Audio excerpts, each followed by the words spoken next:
Ang sulat ni Pablo kay Tito. Unang kabanata. Mula kay Pablo, isang alipin ng Diyos at apostol ni Hesukristo.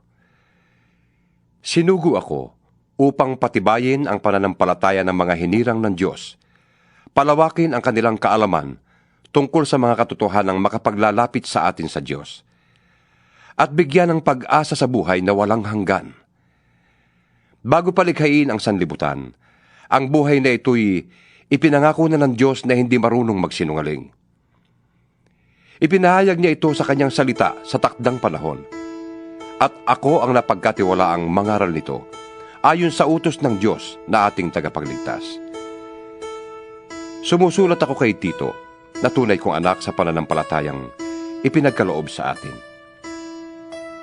Sumaiyo nawa ang pagpapala at kapayapaang mula sa Diyos Ama at sa ating tagapagligtas na si Kristo Jesus. Iniwan kita sa Kreta upang ayusin mo ang mga bagay na dapat pang ayusin at upang pumili ka ng mga pinunong mamamahala sa iglesia sa bawat bayan ayon sa iniuutos ko sa iyo. Ang pipiliin mo'y mga taong walang kapintasan. Iisa lang ang asawa. At ang mga anak ay mananampalataya at hindi magugulo o matitigas ang ulo. Kailangang walang kapintasan ang isang tagapangasiwa ng iglesia. Bilang katiwala ng Diyos, hindi siya dapat mayabang, hindi magagalitin, hindi lasenggo, hindi mapusok o sakim. Bukas ang tahanan sa mga panauhin, maibigin sa kabutihan, mahinahon, makatarungan, may kabanalan, at marunong magpigil sa sarili.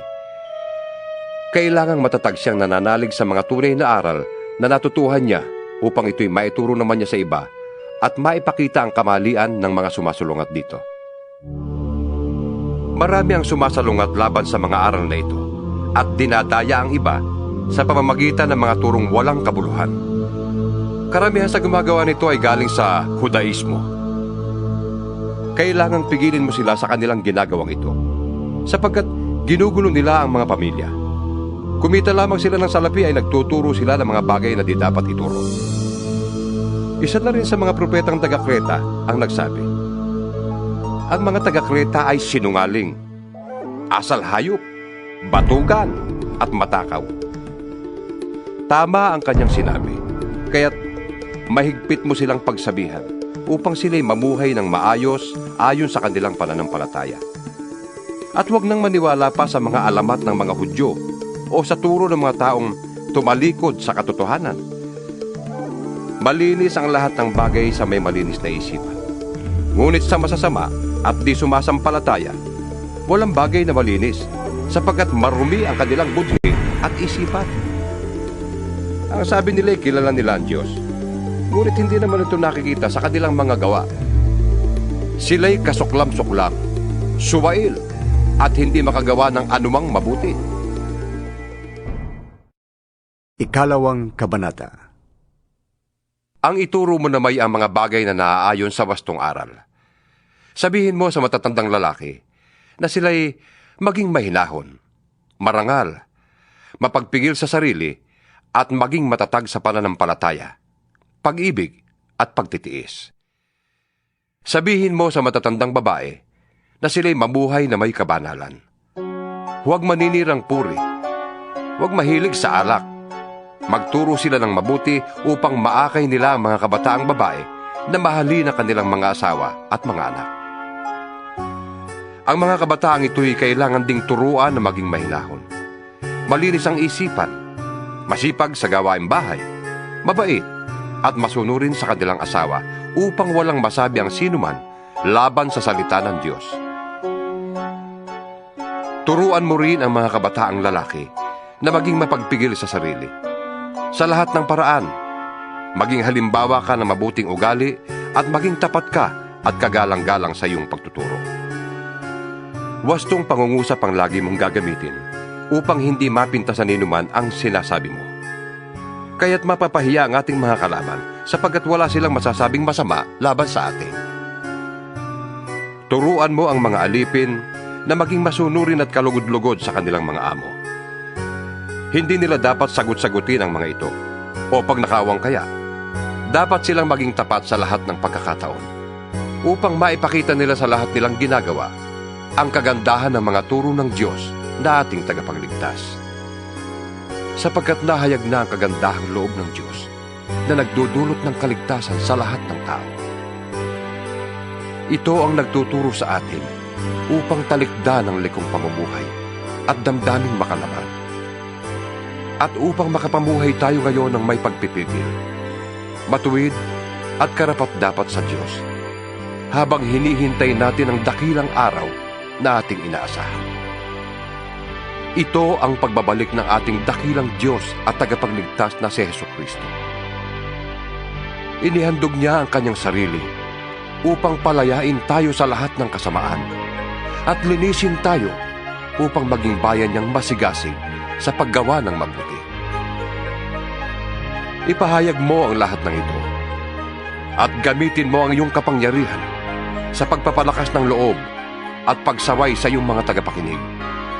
Huwag mong hayaang hamaking ka ni numan. Ikatlong kabanata.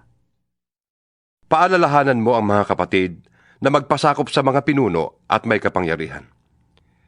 Sundin ang mga ito at laging maging handa sa paggawa ng mabuti.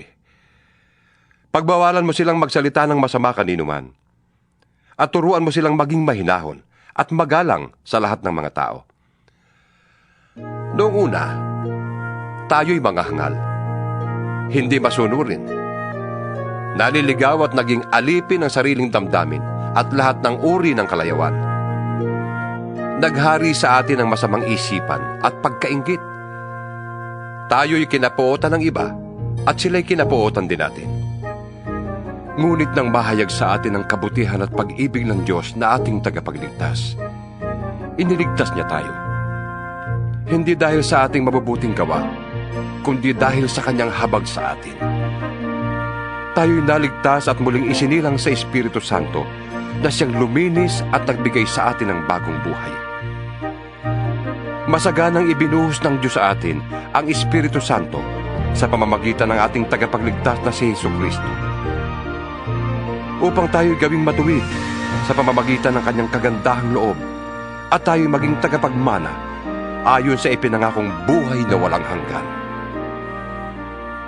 Mapagkakatiwalaan ang aral na ito, kaya't ang nais ko'y buong tiyaga mong ituro ito sa mga nananalig sa Diyos upang ilaan nila ang kanilang sarili sa paggawa ng mabuti, na siyang karapat-dapat at mapapakinabangan ng mga tao. Iwasan mo ang mga walang kabuluhang pagtatalo, ang di matapos-tapos na talaan ng mga ninuno, at ang mga pagtatalo at alitan tungkol sa kautusan. Ang mga ito'y walang mabuting ibubunga at walang halaga. Pagkatapos mong sawaying minsan o makalawa, iwasan mo na ang taong lumilikha ng pagkakampi-kampi.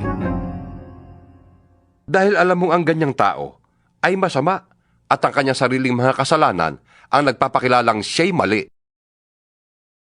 Papupuntahin ko riyan si Artemas o si Tikiko. Pagdating nila dyan, pilitin mong makapunta dito sa Nicopolis. Dito na ako magpapalipas ng taglabig sa Nicopolis.